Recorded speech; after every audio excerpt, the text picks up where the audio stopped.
चुनावों के नतीजों के बाद तो राजनीति में जैसे भूचाल ही आ गया है। जिधर भी देखो, जिस भी पार्टी को देखो, उसकी ही स्थिति बदली बदली सी नजर आ रही है।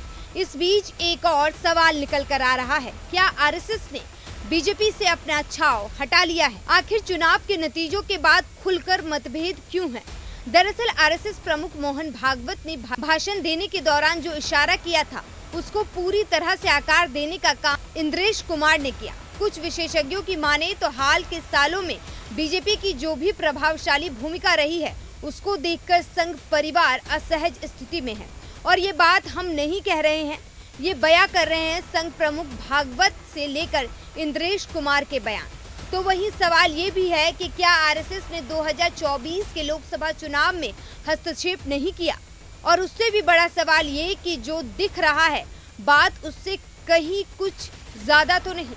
आरएसएस यानी राष्ट्रीय स्वयंसेवक संघ और भारतीय जनता पार्टी के पहिए पिछले कई दशकों से एक ही लय के साथ गति में चल रही है, जिससे वाहन को चलाने और कई नई जगह पर जमाने की तकनीक भी दिक्कत नहीं होती है। जब भी कहीं जगह पर पैर जमाने की बात आती है तो संघ हमेशा आगे रहा, अपना पहला कदम उठाने के लिए हमेशा आगे खड़ा रहा।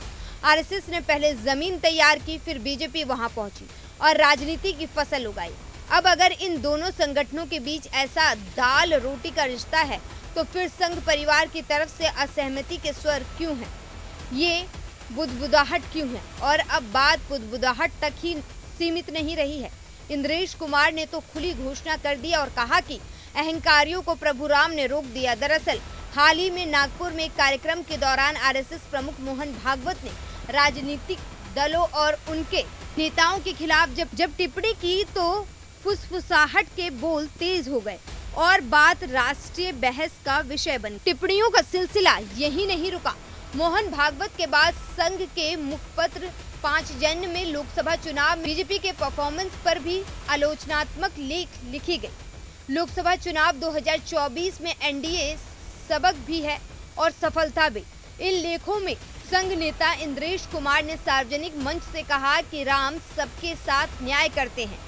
2024 के लोकसभा चुनाव को ही देख लीजिए, जिन्होंने राम की भक्ति की, लेकिन उनमें धीरे धीरे अहंकार आ गया, उस पार्टी को सबसे बड़ी पार्टी बना दी। जो उनको हक मिलना चाहिए था वो नहीं मिला, वो भगवान ने अहंकार के कारण रोक दी।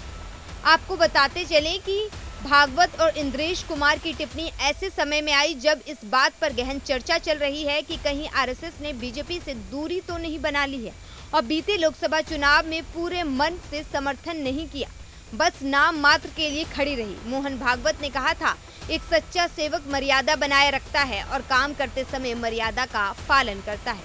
उसमें यह अहंकार नहीं होता वो कहे कि मैंने ये काम किया है, केवल वही सच्चा सेवक होता है। अब जैसे ही भागवत का ये बयान सामने आया, लोगों ने इसको प्रधानमंत्री मोदी की आलोचना के रूप में देखा, क्योंकि प्रधानमंत्री कई अवसरों पर खुद को जनता का प्रधान सेवक बताते हैं। आपको बता दें कि आरएसएस और बीजेपी के बीच संबंध और संघ किस हद तक राजनीति पर प्रभाव डालता है, ये हमेशा चर्चा का विषय रहा है। प्रधानमंत्री आरएसएस के प्रचारक रहे, संघ की नजरों में वो आदर्श प्रधानमंत्री माने जाते हैं। चाहे 2019 की लोकसभा चुनाव की बात हो या 2014 की, आरएसएस अपने संगठनों की पूरी ताकत झोंक देती थी। तो सवाल तो जरूर उठेगा कि इस बार ऐसा क्या हुआ कि मोहन भागवत और संघ ने बीजेपी से पल्ला झाड़ लिया। Bureau report, news 1 India.